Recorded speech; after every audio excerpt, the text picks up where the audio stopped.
Bigarren kapituluan gertatzen da momentu baten komuna ataskatzen dela eta Abdulek laguntzen dit komun hori desataskatzen eta hori izan zen nik egin nuen lehenengo sekuentzia. Serie honetan grabatu dudan lehenengo sekuentzia izan zen komuna desataskatzen.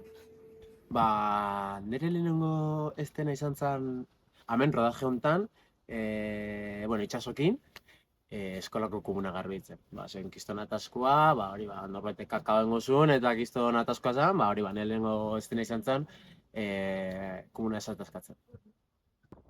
Oso politak izan dira Mikelen etxia lokalizazioa. Osea, nik uste bertan grabatu ditugun estenak izan diala oso bereziak, ambiente oso ederra egon da grabaketa hortan. Ez da lokalizazioa beak batzutan emate izun zerbait da, ezin dezuna esplikau.